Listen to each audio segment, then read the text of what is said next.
Bismillahirrahmanirrahim. Assalamualaikum warahmatullahi wabarakatuh.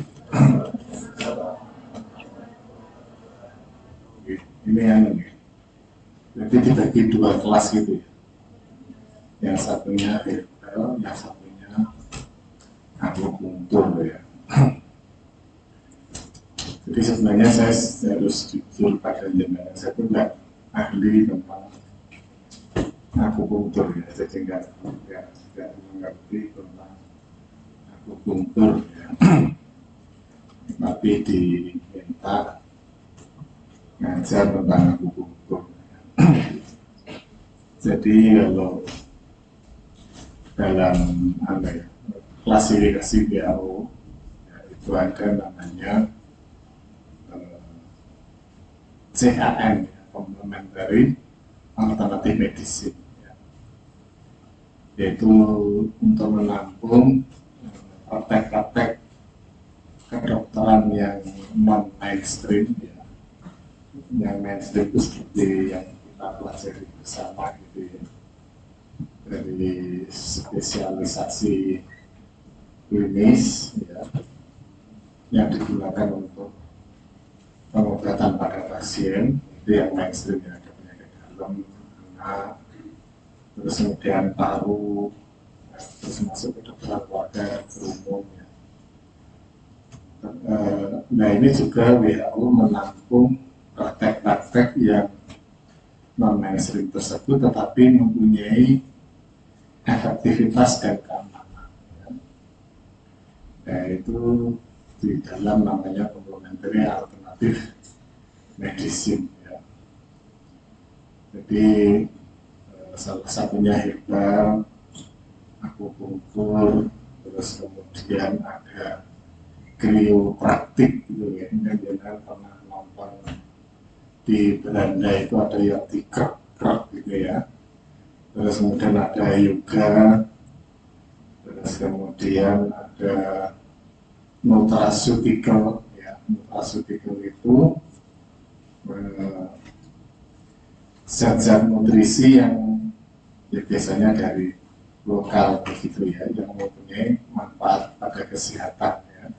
Contohnya jahe-jahean gitu ya.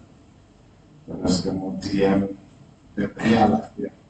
Di negara Indonesia itu keanekaragaman hayati banyak ya, jadi ditampung dari karena apa yang tadi nutraceutical ya. Bahkan kalau Kementerian Kesehatan ada namanya toga ya, tanaman obat keluarga ya. Terus kemudian ada praktek-praktek meditasi gitu ya. Ini juga sangat luas ya, komplementari alternatif medicine.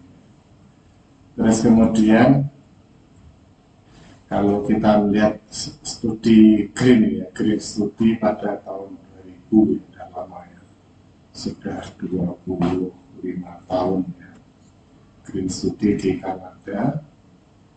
Jadi mendapatkan temuan begini, setiap 1000 orang sakit ya secara acak itu 700-800-nya itu mengalami keluhan ya. Artinya 70%-80% orang itu kalau tidur itu sudah mengalami keluhan ya. Terus hanya 30%-nya itu sudah berniat untuk mencari pertolongan ya, sekitar 300-an ya. Nah, dari sekitar 300 itu 100-nya 100 sampai 150-nya orang itu, jadi 100 sampai 150 orang ini masuk dalam mencari komplementari alternatif medicine. Jadi misalnya kalau di Jawa sini ada berbagai macam jamu-jamu gitu ya. Kalau misalnya menstruasinya pasien ada PMS dan sebagainya, itu ada namanya apa? Punerasem. Ya. Jadi cowok-cowok itu nggak boleh minum punerasem, ya. Itu khusus untuk cewek yang mengalami menstruasinya dan masalah begitu. Nah itu salah satu contohnya itu ya. Jadi 100 sampai 200-an orang, 150-an orang itu per 1000 ya. Ada yang keroan nah gitu ya. Nah ini keroan itu sebenarnya modifikasi dari akupunktur ya. ada titik-titik akupunktur yang distimulasi dengan keroan. Nah, keroan itu ada yang metodenya pakai batu ya, ada batu giok gitu ya, terus garis-garis begitu. Ada yang pakai koin. Ya. Nah, terus kemudian variasinya lagi minyaknya ya, minyak yang digunakan. Ya. Ada minyak zaitun, ada yang minyak apa istilahnya oil, ada PPO ya, parfum oil, terus kemudian ada namanya GPU ya. Apa GPU itu? Gosok pijat urat ya. Nah, ini salah satunya yang gosok itu adalah nanti sebenarnya ada irisan-irisan dengan titik-titik akupunktur. Ya, terus baru 20%-nya itu yang periksa ke dokter. Ya. Makanya BPJS itu sudah ngitung-ngitung ya, untuk layanan primer itu kan pakai sistem kapitasi. Jadi kapitasi itu kalau dokter dikasih makin banyak kapitasinya, makin banyak pendapatannya. Ya. Contohnya ada dokter umum yang dikasih kapitasi sama BPJS itu 10.000. Ya. 10.000 itu kali 10.000 ya, di per orangnya itu 10.000. Jadi setiap bulan itu dia dapat uang dari BPJS itu 100 juta. Nah, 100 juta itu untuk mengelola 10.000 orang. Itu makanya bedanya dokter BPJS dengan dokter yang out paket itu berbeda ya. Kalau yang dokter BPJS doanya semoga orangnya sehat semuanya sehingga uangnya 100 juta itu utuh ya.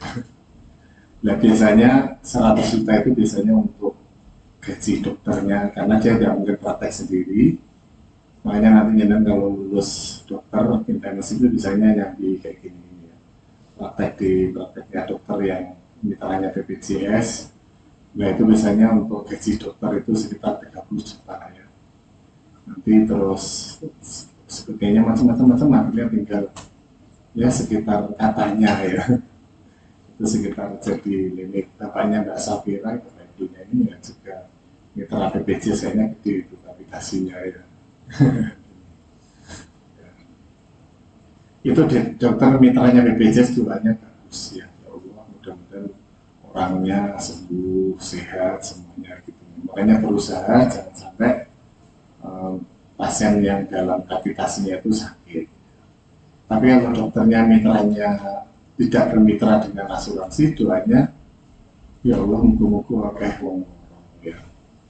Wayang bayar SPP, wayang bayar cicilan gitu ya. Ya, tapi sebenarnya itu tadi ya, jumlah orang sakit itu sudah punya pola, ya, polanya seperti itu. Ya. Nah, di sini ada salah satu jenis terapi yang digunakan tadi proses berdasarkan green study itu, ya, 1000 dari setiap 1000 itu 100 sampai 150 orang itu memilih salah satunya akupunktur ini sebagai pengobatan ya, atau turunan dari akupunktur. Ya. Dan ini memang senternya itu dari Cina ya, atau Tiongkok ya, makanya kalau mau belajar akupunktur lebih lanjut nanti punya efek samping menguasai bahasa Cina ya. Nah, ini ada tetangga saya itu namanya Dr. Michael ya. Jadi sekolah akupunktur di Cina, terus pulang jadi penulis novel ya, penulis novel tentang sejarah dinasti. Jadi dia nyawa kisah begitu ya, karena dia sekalian sudah belajar bahasa sekaligus baca sejarah Cina gitu ya, ada banyak dinasti yang digunakan dan bukunya di Gramedia banyak ya. Nah, itu ada tetangga saya namanya Dr. Michael ya. Nah, terus tadi salah satu kelebihan dari kedokteran barat yang maksudnya itu sangat superior ya, bahwa kedokteran barat itu unggul dalam bidang traumatologi ya, dan pengelolaan infeksi ya, kedua itu ya. Kedokteran barat itu unggul di kedua segmen ya. Nah, pada penyakit kronis, nah ini ada satu titik, ya, titik di sini, maka salah satunya akupunktur dan berbagai macam tadi komplementari alternatif medicine banyak bermain di sana. Ya. Dan pada dalam taraf tertentu, terutama untuk anti nyeri, dalam kedokteran barat itu sering menggunakan opioid, ya, punya resiko ketergantungan, dan ini juga bisa di-cover oleh akupunktur ini sebagai anti nyeri. Nah, nyeri ini juga menarik, ya. Jadi nyeri itu persimpangan antara spesialis saraf, spesialis riat medik, spesialis ortopedi, spesialis anestesi. Jadi mereka itu plus tambah akupunktur. Ya. Makin luar biasa, ya. Memang pasarnya besar sekali tentang nyeri ini. Ya. Bahkan kalau dokter anestesi itu ada konsultan tentang nyeri, dan dia punya tadi, ya, salah satu kelebihan dokter anestesi itu adalah bisa menginjeksi intralesi, ya. Bahkan lesi yang tersembunyi di balik vertebra.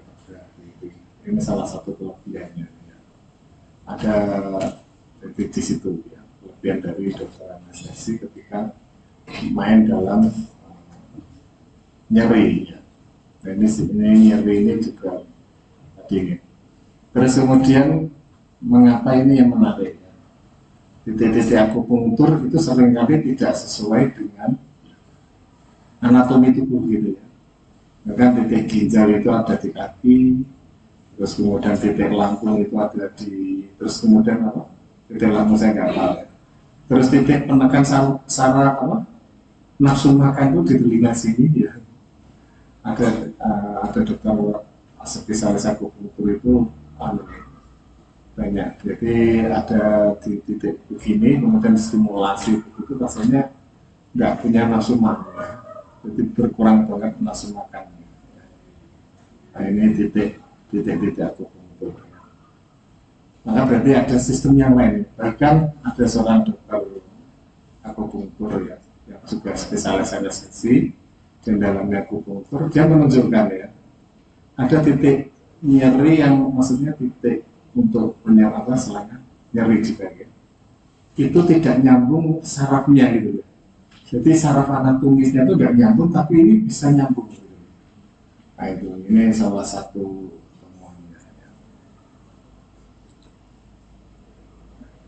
Nah, jadi ada seperti ini, ya. Yang menarik juga itu di ini, seperti hanya nyeri lambung, nyeri jantung itu kan tidak di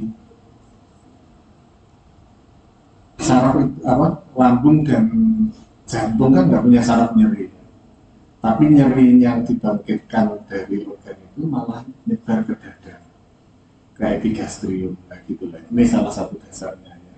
Jadi di situ ada ada penggunaan bersama, ya, sinaps bersama, sambungan sinaps bersama di sini, di vertebra. Yang sensoris itu vertebra yang belakang atau yang depan, ya, kira-kira. Yang ini kornu anterior atau kornu posterior? Posterior, ya. Jadi di kornu posterior itu nyeri dari lambung itu kadang ke titik ini, sehingga sama, ya, ekspresinya juga di dada, ya. Ini salah satunya, ya.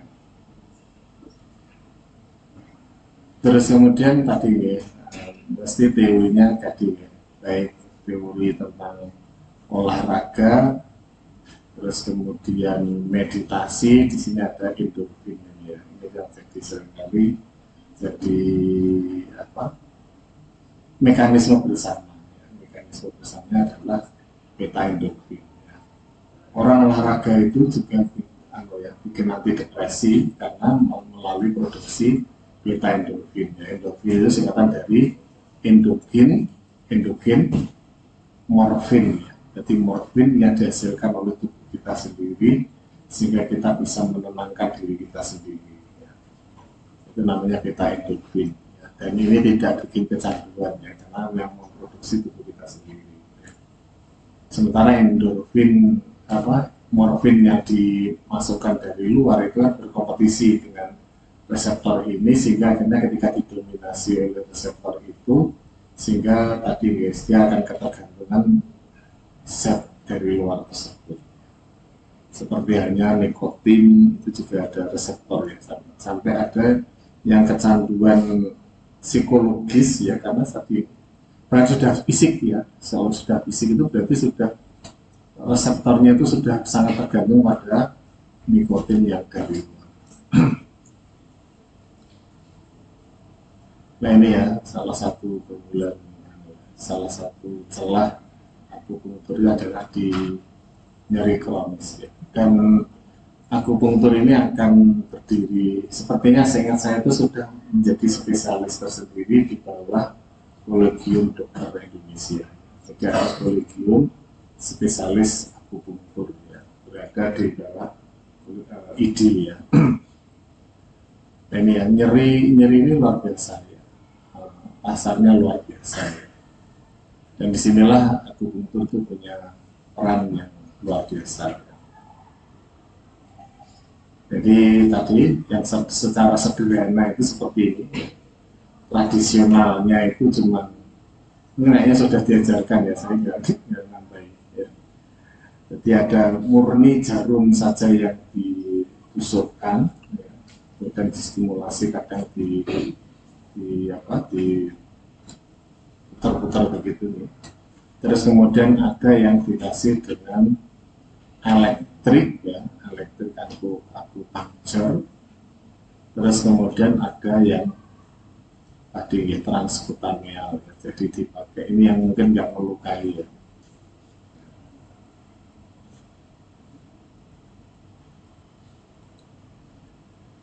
Nah ini juga tadi ya, seperti disebutkan di awal, nyeri tadi ya, kalau orang barat itu kalau sudah nggak ada obat anti nyeri yang paling tinggi apa ya, asam penamat, terus kemudian tramadol ya, gitu ya. Kalau sudah nggak mempan akhirnya pakai morfin ya. Nah di sini tadi akupunktur punya peran tadi ingin mengurangi ketergantungan pada obat-obat ya, sehingga memblok saraf ya. Bahkan ada ini ya, seperti nyeri trigeminal itu kan diputus ya, ganglion sarafnya gitu ya, yang bikin nyeri. Dan akupunktur bisa memanipulasi jalur-jalur seperti itu.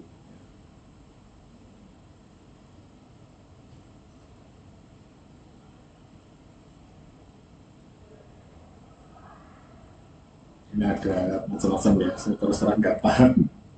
Nah ini titik-titiknya ya, berbeda dengan. Nah ini kadang punya nama tersendiri dan saya dulu pernah ditujukan sama di dokter anestesi yang kebetulan mendalami akupunktur, katanya di sini tuh ada titik yang nggak nyambung sarafnya ya, secara anatomis ya. Tapi di titik ini bisa gitu ya. Jadi ada sistem saraf yang lain gitu ya. Nah kadang kalau nanti sistem kedokteran India itu ada namanya cakra ya. Cakra ada titik-titik cakra tertentu. Nah ini juga berbeda ya, namanya juga berbeda ya. Nah ini ya, ada titik namanya, saya nggak caca ya, ada titik higu ya. Bisa mengobati diare, konstipasi. Bedanya obstipasi sama konstipasi apa kira-kira?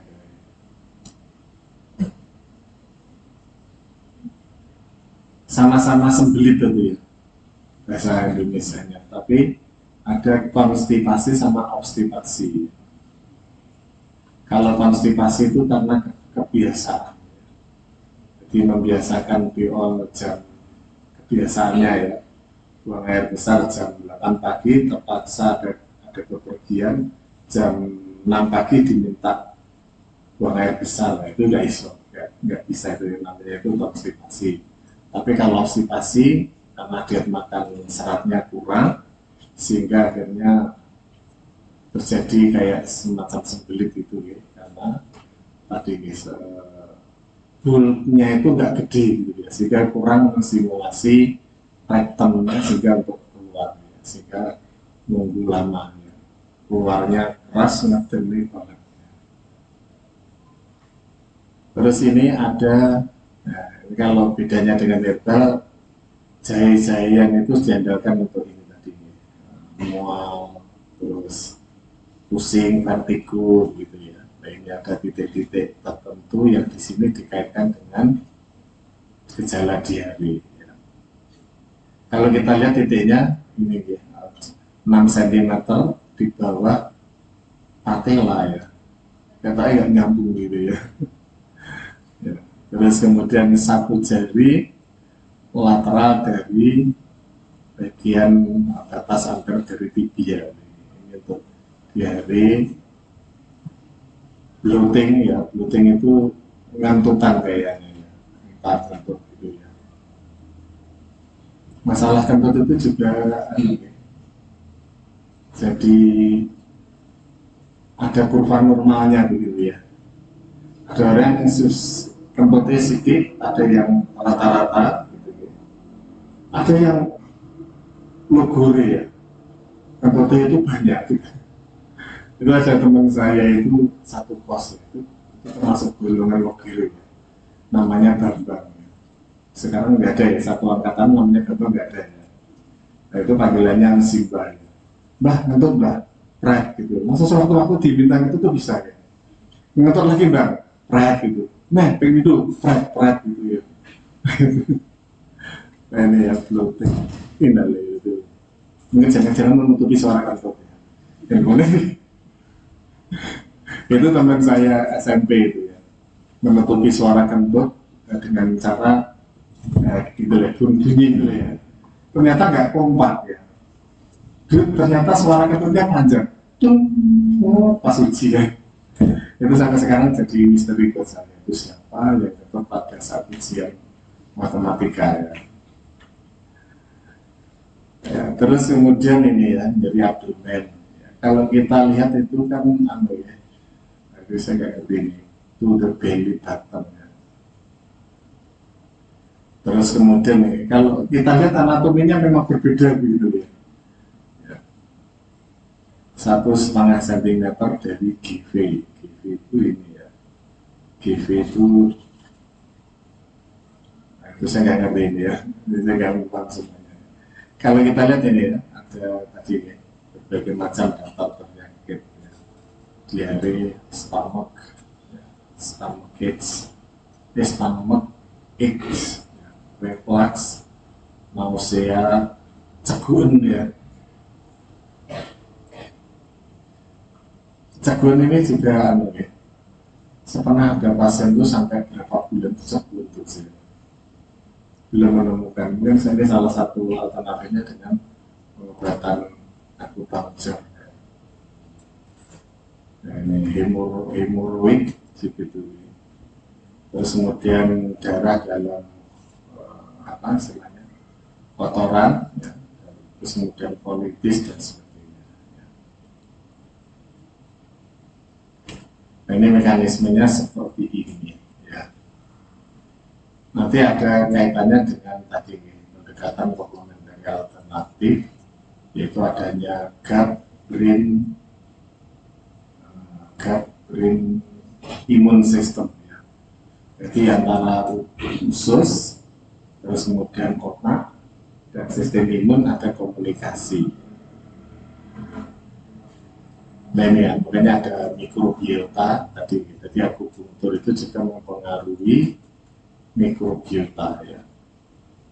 Ada satu teori lagi gini ya. Jadi orang obes ya, itu bukan karena dia makan banyak itu ya. Karena komposisi mikrobiotanya itu berbeda ya. Jadi ada percobaan menarik ya. Ada tikus ya. Jadi tikus itu ada yang dibuat treatment itu, jadi usus halusnya itu dipotong gitu ya, dipotong sehingga ruang penyerapannya sedikit, akhirnya bisa kurus. Nah, terus kemudian satunya lagi tikus dikasih, dietnya berlemak gitu ya. Terus satunya lagi tikus yang biasa gitu ya. Nah, terus kemudian mikrobiotanya khusus dari tikus yang kurus tadi dipindah ke tikus normal, itu tikusnya jadi kurus. Padahal amannya sama ya. Terus satunya lagi mikrobiota khusus dari tikus yang gemuk ya, kemudian dipindah ke tikus yang biasa, nah biasa jadi tikusnya jadi obes gitu ya. Nah, ini makanya tadi ini sekarang jadi topik menarik ya, orang cancer itu jangan-jangan mikrobiotanya juga berbeda ya. Ini sudah mulai ada pendekatan mikrobiota. Nah ini klaimnya akupunktur itu mempengaruhi tadi ini. Jadi ada gut brain immune system ya, communication ya di situ ya. Di sini mempengaruhi fungsi usus ya. Flora normal ya, flora normal, flora yang flora usus yang didominasi oleh kuman baik begitu ya, itu juga menghasilkan neurotransmitter yang bagus ya. Jadi neurotransmitter itu tidak saja diproduksi oleh saraf tetapi juga oleh mikrobiota usus ya. Sehingga tadi ini memperbaiki mikrobiota usus. Terus kemudian tadi ini ya, jadi irritable bowel syndrome itu tadi gangguan dari mikrobiota, ada gangguan visceral hypersensitivity ya. Ada contohnya gluten gitu ya, orang kena gluten apa gimana terjadi gampang mulus diare ya, gangguan mobilitas usus. Orang depresi juga menyebabkan irritable bowel disease. Nah, ini salah satu pengobatannya adalah lewat akupunktur ini ya. Jadi akupunktur memperbaiki di mikrobiota, terus barrier intestinalnya jadi lebih bagus, ya, ini memperbaiki hipersensitivitas fiskal. Ya. Ini banyak ya, salah satu cara S3 dan cepat lulus itu biasanya memilih ini ya, akupunktur, tikusnya di akupunktur, kemudian di bedah gitu ya, khususnya dan sebagainya. Terus kemudian juga tadi ya, kemoterapi yang mengakibatkan mual, kelelahan itu juga bisa dibantu dengan akupunktur.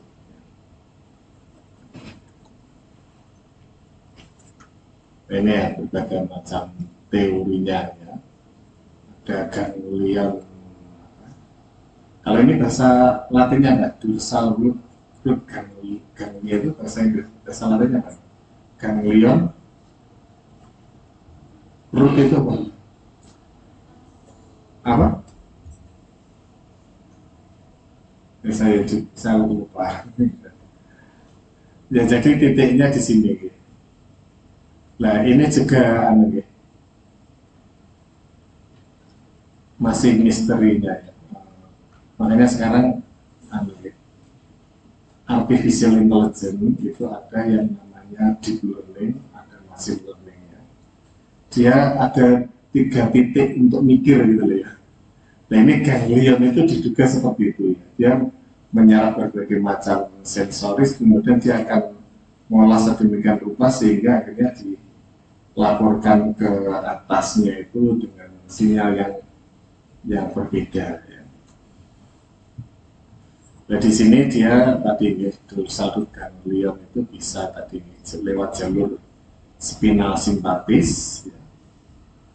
Spinal simpatis itu menghasilkan adrenalin. Begitu, ya. Nah terus kemudian sel darah kita ya, T helper 1, T helper 17, ya. Sel TCD8 itu punya reseptor simpatis adrenalin. Maka ketika dia selain teronkan oleh saraf simpatis akan mengeluarkan namanya sitokin proinflamasi. Salah satu tanda biomarker sitokin proinflamasi yang sering digunakan dalam penelitian itu adalah DNA alpha interferon gamma. Nah ini punya efek kalau ini saling menginhibisi ya. Nah, interleukin 4 itu untuk TLR2, terus kemudian TLR17 ini kalau terlalu berlebihan mengakibatkan penyakit namanya autoimun. Treg ini fungsinya adalah ngerem, ngerem agar nggak jadi autoimun. Tetapi pada cancer T-regnya jadi lebih dominan sehingga cancernya jadi lebih bisa leluasa. Nah, ini tadi akupunktur juga tadi selain ada resep apa selainnya peran neurotransmitter ini juga lewat tadi brain pathway, terus kemudian ada dan sebagainya. Ini teori luarnya seperti itu.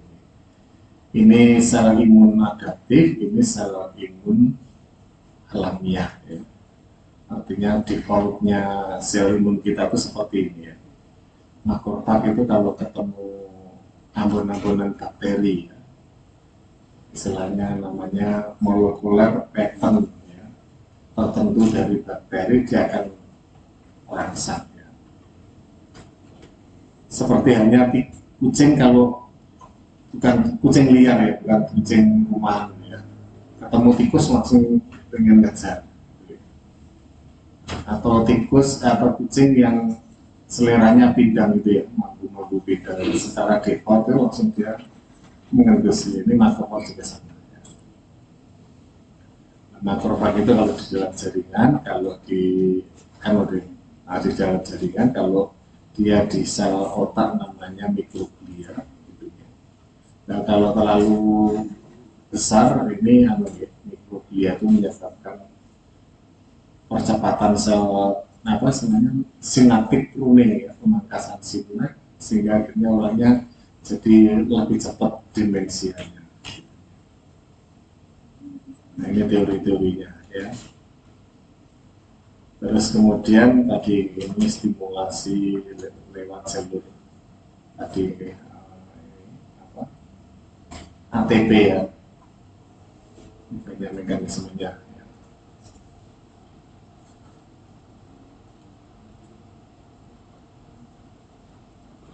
Nah ini adalah titik-titik akupunktur yang sering digunakan untuk low back pain ya.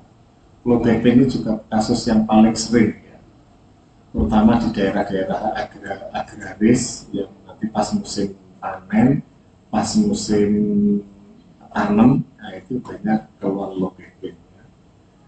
Terus kemudian atau pekerjaan-pekerjaan tertentu ya, yang duduk berjam-jam begitu ya, ini juga bikin low back pain. Nah, ini titik-titik yang sering digunakan untuk low back pain ya.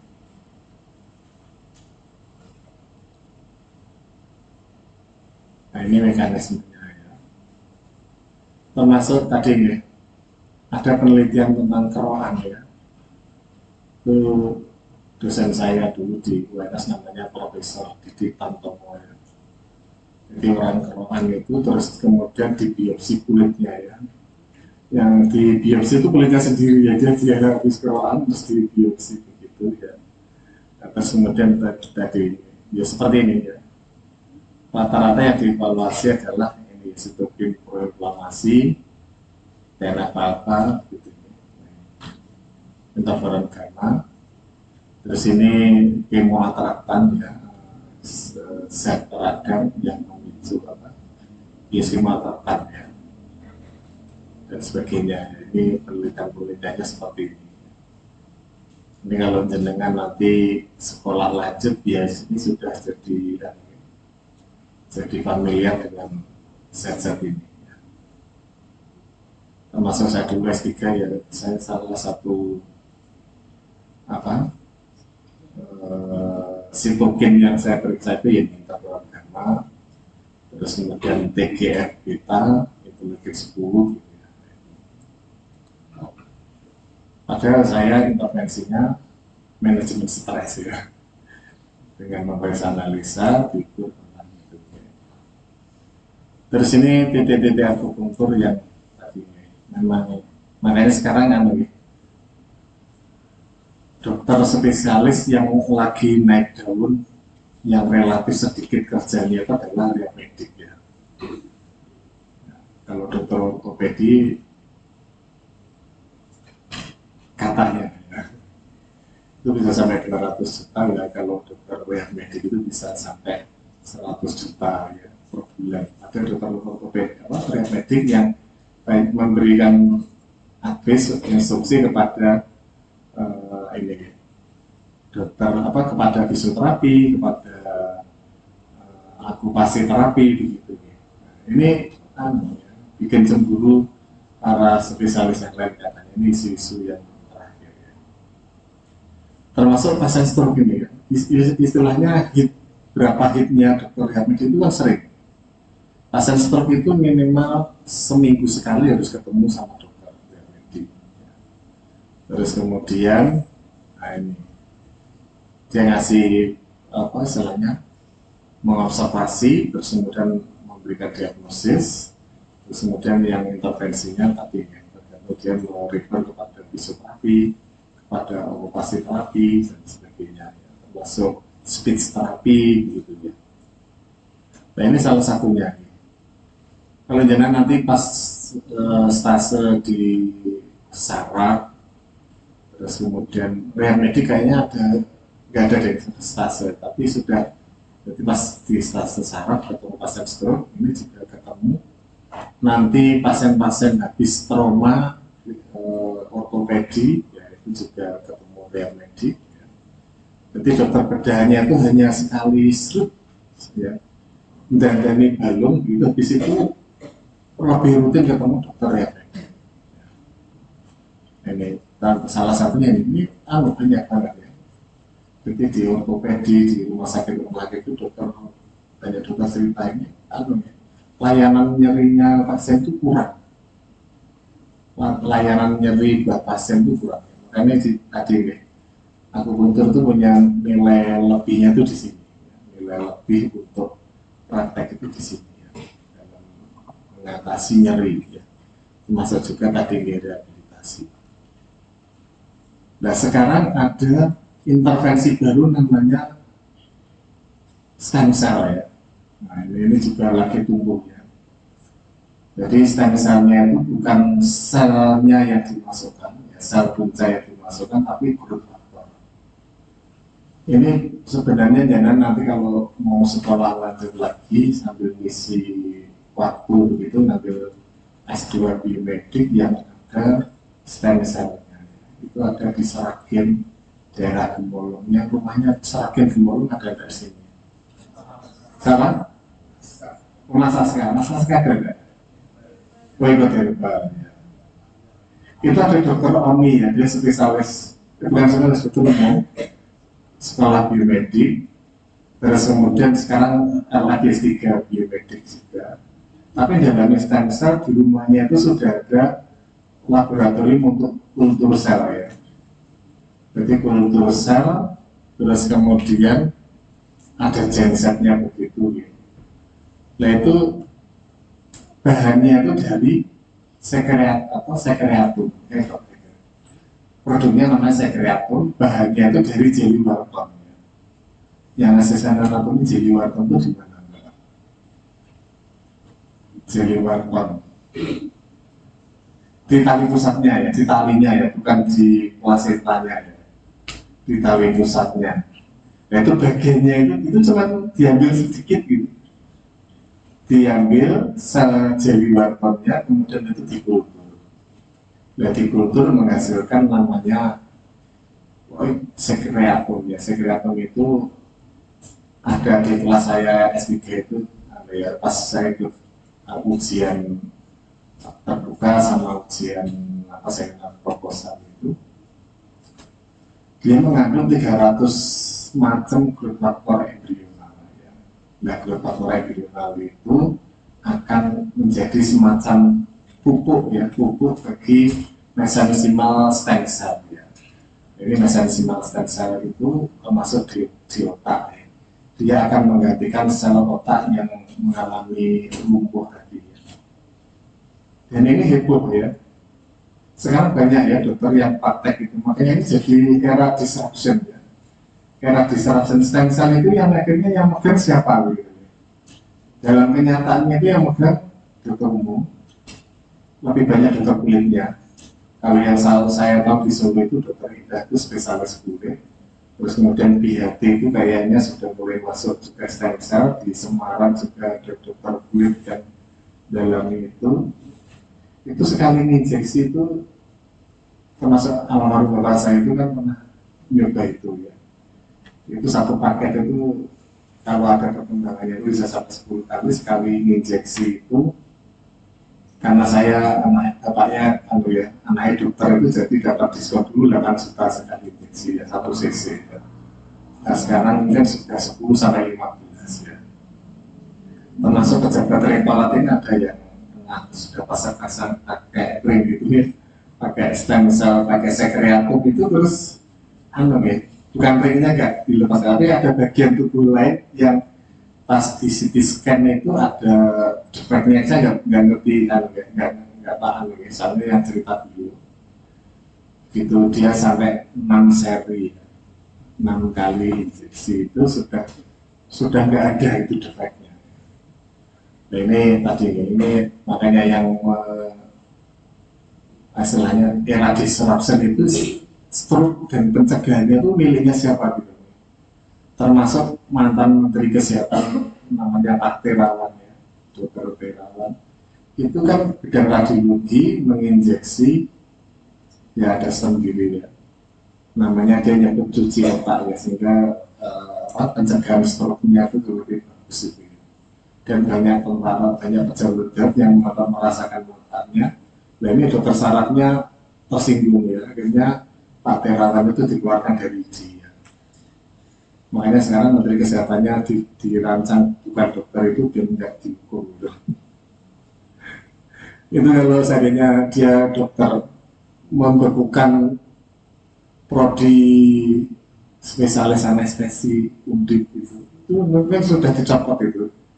Ya dicopot dari dia sekarang membekukan banyak anestesi undip. Kayaknya sekarang anestesi undip atau masih belum dilepas itu. Pinasannya residensi paling senior ya. Dan statusnya rasa ya, mau pindah gimana begitu. Terus kemudian di Universitas di Manado itu juga itu dibukukan. Terus kemudian di Padang itu ada ya. Jadi ada bukti pembudian gitu. Nah ini ya. Ya kita kembali ke sini. Jadi stroke ini tadi itu jadi ada itu lokus minorisnya kedokteran barat ya, di situ tadi banyak spesialis istilahnya modalitas terapi ya. Makanya sekarang dengan tadi era disruption ini ya. Ini yang salah satunya tadi sekreatum gitu ya. Walaupun ada kejadian di Surabaya ya, injeksi sekreatum terus pasiennya meninggal ya. Yang jadi masalah karena bukan dokter yang bidangnya gitu. Makanya ini siapa yang berwenang ya. Termasuk juga sekreatum ini, Jelly Wharton itu dia minta izin tidak sama yang punya tali pusat, kayaknya dia nggak memberitahu itu yang punya Jelly Wharton. Nama sekarang sebenarnya dokternya tadi itu dia memberitahu enggak. Mungkin Jelly Whartonnya mungkin cuma dikeruk gitu, dikeruk sedikit itu terus ditaruh begitu terus dikultur gitu ya. Apakah dia bilang gitu ya ke yang punya tali pusat tersebut, atau kalau seandainya dia bilang kompensasinya berapa gitu ya, karena dia akan mendapatkan uang yang banyak gitu ya. Walaupun sebenarnya kalau bagi orang awam ya, itu kan tali pusat kan ibaratnya sudah dalam tanda kutip kan sampah ya, sampah terus kemudian ditanam di ya, biasanya kan dikasih lampu ya, dikasih lampu dan enggak, nah itu ya.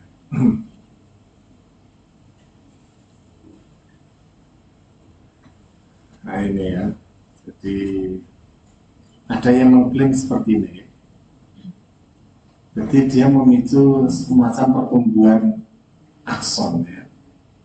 Mungkin tadi kita mungkin pasien stroke kemudian akupunktur terjadi sembuh gitu ya, itu tadi. Ini teori yang menjelaskannya karena memicu tadi ya, pertumbuhan akson. Masuk yang sekreatum tadi itu juga memicu.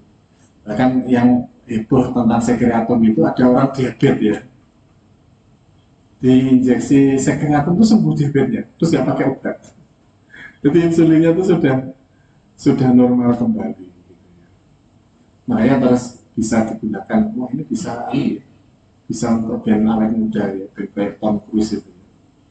62 tahun cek pencilaan gitu, walaupun pakai AI ini kan itu kan mesti ada adegan dia lari sendiri gitu, maksudnya lari terus kemudian walaupun itu pakai AI mungkin pakai green screen gitu ya, duduk nang pesawat itu, tapi kan orang seusia 62 tahun ya, si sok pencilan kan 62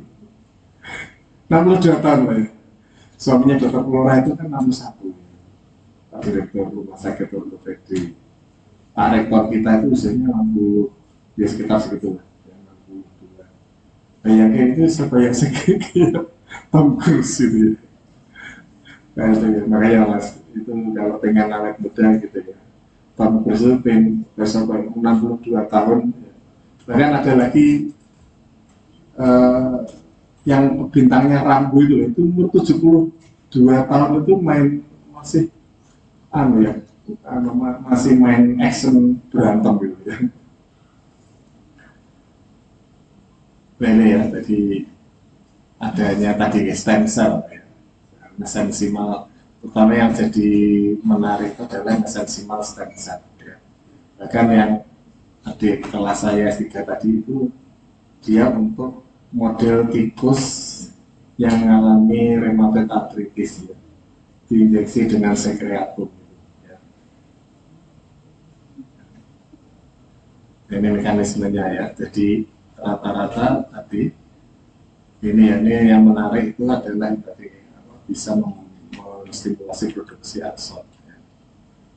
Nah ini titik poinnya ya. Terus kemudian ada depresi ya. Depresi itu juga tadi nih, sekarang dengan adanya kayak gini jadi disruption ya. Ini nilainya psikiater atau gimana gitu ya. Ya walaupun akhirnya yang depresi, akhirnya yang milih wilayahnya psikiater itu kan yang jelas definitif depresi gitu ya. Nah ini ada titik-titik yang dikaitkan dengan tadi mengatasi depresi ya. Ini ada manajemen stres kecemasan ya, atau tidur yang bisa diperbaiki dengan ini ya mekanismenya ya. Mekanisme bagaimana tadi ya, apa istilahnya akupunktur itu bisa memperbaiki depresi dan kecemasan ya. Inilah tadi yang tadi meminimalkan ketergantungan obat. Atau saya pernah punya pasien dokter Delana itu dirawat dokter psikiater ya, sampai psikiaternya tuh lupa nggak tapering off gitu loh, sampai bertahun-tahun minum obat anti depresi gitu. Terus akhirnya pasiennya berniat sendiri, dan saya pernah ya pagi-pagi itu diminta datang ke rumahnya, pasiennya sampai ngalami tremor ya, apa istilahnya lepas obat gitu, withdrawal. Dok ini saya harus gimana? Gitu ya. Ya walaupun ya, saya akhirnya juga memberikan semacam kayak antidepresan, tapi dosis yang sangat kecil, terus dikombinasi dengan propanolol ya. Jadi propanolol itu beta blocker kalau dosis 40 mg untuk anti hipertensi, tapi dosis 10 mg itu untuk anti ansietas ya. Makanya saya menggunakan propanolol 10 mg itu untuk anti ansietas ya. Dan insya Allah tidak bikin ketergantungan. Bahkan ada terapi depresi yang sudah tidak tertangani lagi, sudah obat anti depresi masalah, tapi ditambah obat paracetamol saja itu sudah bisa membantu mengurangi depresi ya. Makanya nanti kalau pas praktek Anyara di internship gitu ya, ini pasien nomor kasih yang sudah kasih paracetamol. Jangan-jangan apa simptomnya itu gara-gara tadi dari depresi. Ya ini mekanismenya ya, ada normalisasi HB aksis hyperactivity, ya. Terus kemudian membalikkan tadi inflamasi itu juga itu. Makanya ada ilmu namanya psikoneuroendokrinoimunologi, itu pendekatan multidisiplin. Jadi imun sendiri menyebabkan gejala depresi, depresi sendiri meningkatkan imunnya, meningkatkan sitokin inflamasi.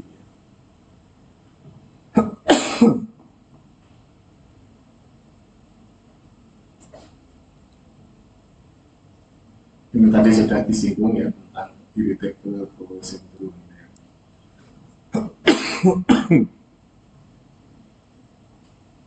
Ini ya tentang toll-like receptor. Ini bidangnya Dr. Sakwari ya, toll-like receptor. Beliau cerita toll-like receptor itu macam ada 10 macam gitu, suasana gitu ya. Kok bisa gitu ya, maksudnya udah di luar terbuat dari apa gitu, saya nggak ngerti. Sudah paham imun seperti itu. Kalau bicara statistik itu juga luar biasa dan Dr. Sakwari. Makanya nanti kalau pas ujian skripsi Dr. Sakwari siap-siap nanti pertanyaannya yang gitu ya.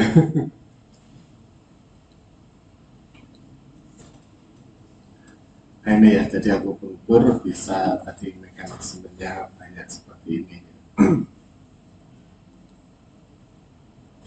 Ya ini saya kira sudah ya. Intinya akupunktur itu bisa di sini ya, di resiko penyakit gitu ya, seperti tadi ada akupunktur yang membantu mengurangi nafsu makan.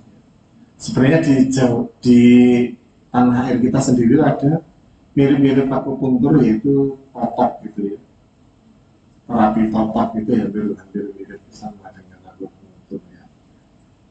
Saya dulu pernah nonton sama itu ya, acara TV Sule sama Andri itu atau opera Van Java ya, tapi yang sudah versi nggak pakai opera itu yang kayak talk show itu pernah mendatangkan ahli topoknya. Saya nggak ngerti itu betulan atau settingan ya, yang jelas itu Sule itu ditotok sama tik terus habis itu meleok gitu loh, bibirnya itu saya langsung meleok, lihat sepuntan gitu loh. Nah, terus kemudian ya dikerjain sama teman-teman, udah cukup silakan pulang. Nah, itu saya diceritain adik ipar saya ya, jadi bapaknya itu apa istilahnya kayak nyeri muskuler gitu ya, tengeng atau bagaimana, terus anaknya itu habis kursus totok gitu loh ya, ini pak tak obati pak, ditotok, habis ditotok itu pengennya ketawa gitu, nggak bisa berhenti. Terus akhirnya ngebil gurunya ya, pak ini anak bapakku habis saya totok tuh kok guyu ya. Salah kegantian ya, terus akhirnya ditotok ulang terus jadi berhenti ya, makanya ada efek samping ya. Jadi ketawa itu ternyata juga ada syaratnya, mungkin ada orang yang ambang ketawanya rendah itu mungkin tadi titik. Jadi orang lain itu belum ketawa, dia sudah ketawa duluan. Itu mungkin bisa jadi titik ketawanya itu lebih rendah gitu ya, daripada. Ya saya kira ini sudah banyak. Jadi poin pentingnya dalam praktek akupunktur ini terakhir ya. Intinya itu tadi ini, wong totok saja itu nek keliru itu bisa seperti itu tadi. Untungnya tadi efeknya ketawa ya. Kalau saya bayangkan kalau efeknya tambah lumpuh itu tambah gede ya. Makanya di sini ada pelatihan, termasuk juga tadi akupunktur ya. Makanya terus ada bersertifikasi ya. Ada pendidikannya ya. Terus kemudian tadi yang penting dalam komplementari alternatif medicine ya, apapun bentuknya harus tadi keamanan, aman, dan tadi efektif ya. Termasuk yang herbal itu juga sama ya. Masyarakat itu tahunya obat herbal itu obat aman gitu ya. Padahal saya punya tetangga itu habis minum obat herbal itu terus ginjal ya, jadi nephrotoxic ya. Jadi nephrotoxic terus sampai akhirnya level 12. Ya, jadi ini ya, ada dua hal ini yang menjadi perhatian kita, yaitu aspek keamanan dan efektivitasnya. Ya, saya kira itu untuk kuliah kita ya, hari ini sudah habis. Ya, kurang lebihnya mohon maaf. Ya, assalamualaikum warahmatullahi wabarakatuh.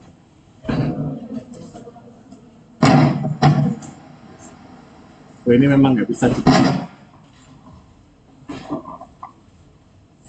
Mengapa dipilih kabel, kenapa? Biar nggak repot pakai baterai. Pas baterai ini habis ya.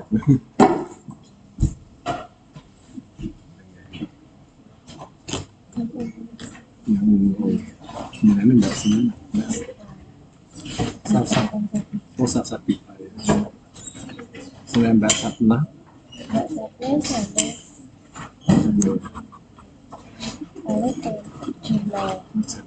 di sini sama 3 jauh ya, ada 3 ya.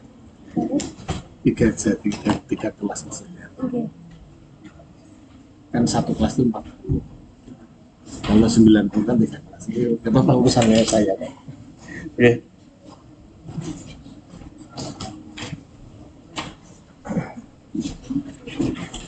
Kapan nggih? Semuanya.